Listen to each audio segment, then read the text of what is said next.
So solving equations.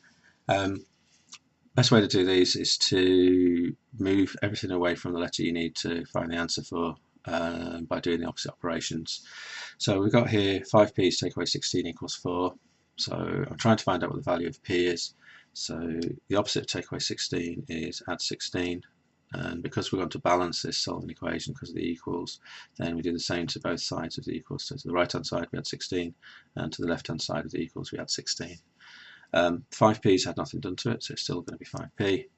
Take away 16 plus 16 cancels to nothing, equals sign. 4 plus 16 is 20. We want to know what the value of 1p is, because this says 5 lots of p, so 5 times p. The opposite times is dividing, so we're going to divide by 5. So 5 divided by 5 is 1, so we're left with 1p, which is what we're after, equals sign. 20 divided by 5 is 4. So we think the answer is going to be 4. And we should check all the time with algebra and solving equation type questions and things that our answers make sense. We think the value of p is 4. So the question said 5 lots of p, so we're going to do 5 lots of 4. So we're substituting the 4 in for p. We're then going to take away the 16. 5 lots of 4 is 20. Take away the 16 is 4. So our check kind of confirms that the answer to this one will be 4. This next type of solving equation, it's one of those where we've got two terms with the letter in. So we've got 2q here, we've got 5q here. The key idea with these is we want the letters one side of the equals, the numbers the other.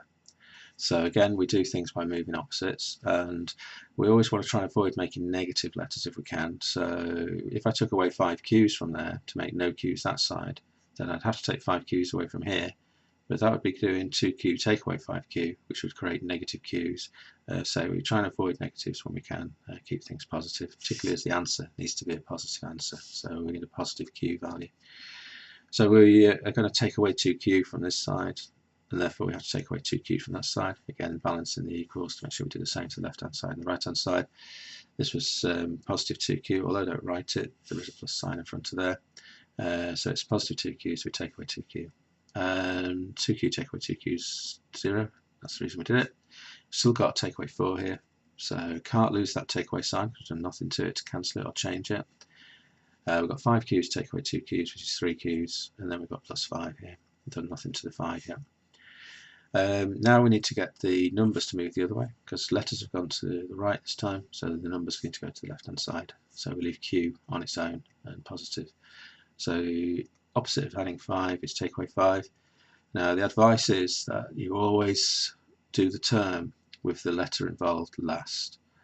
So when you're doing your rearranging and swapping things over, any of the terms that don't have the subject letter in it, then once you've got your subject letters together in one place, all the other terms move first before you then deal with the term with the subject letter in it. So we're going to do take away 5 first from both sides. So 5 take away 5 is nothing, the reason we did it. We've got take away 4, take away 5 more. Well, remember what that means, guys. It means on the number line which negative 4 so far, and it's saying we want to take away 5 more. So that means we must go down to negative 9. So here we've got negative 9. We've got 3 lots of q, it's 3 times q. Opposite of times can divide, so we're going to divide by 3 both sides. So negative 9 divided by 3 is equal to negative 3. We've only got one negative sign in the division sum, so there'll be one negative sign in our answer when we're dividing. And we've got 3 divided by 3, which is 1, and it's 1q. So our answer here will be negative 3. Again, get in the habit, guys. Check your answer works, just in case you've made an error here with your negatives and things. So we're saying q is worth negative 3. So the original equation says 2 lots of negative 3 because we're substituting the q value in. Take away 4. So we work out what that is. So work out what the left hand side gives us. So that's 2 lots of negative 3 is negative 6. Take away 4 gets down to negative 10. Then the right hand side says we've got 5 lots of q. So again, substitute things inside a bracket so you can see what you're doing. So we're substituting the letter in, and we've got plus 5 here. 5 lots of negative 3 is negative 15, plus 5, well, that means we go back up the number line, so we count up to negative 10. So both of them give us the same answer, so we can be happy that the check worked, and the answer is negative 3. The last part of this question show that y will always have the same value. Well, we've got some brackets here, so that would shout out as please expand me. So we're going to expand these to see what happens. So y equals, again, when we're expanding, this means 3 lots of this, so expand means times out. So 3 lots of the 2x and 3 lots of the takeaway 1. So 3 lots of 2x is 6x, 3 lots of takeaway 1 is takeaway 3.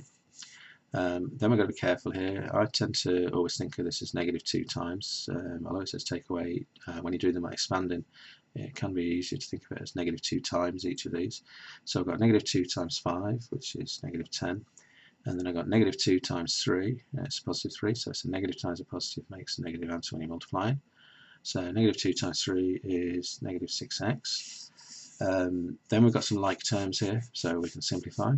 We've got 6x's, take away 6x's, so that means the x's are gone.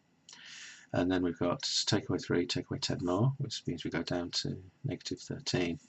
So y is equal to -13.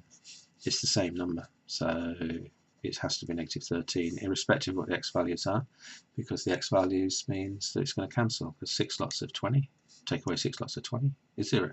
X could be 50, 6 lots of 50, take away 6 lots of 50, 0. So no matter what x value you have in this equation here, then the x parts are always going to cancel each other out and leave you with -13 every time. So it's the same number every. So it's the same number for every value of x. Whether x is positive or negative, you'll always get an answer of -13, or whether x is a decimal or a fraction. Because the x's cancel, it will always leave you with an answer of -13. So that's some examples of solving equations and how you can show that something has the same value by expanding and recognising then that you only end up with a number at the end, irrespective of how many x's you have, or what the value of x is, sorry.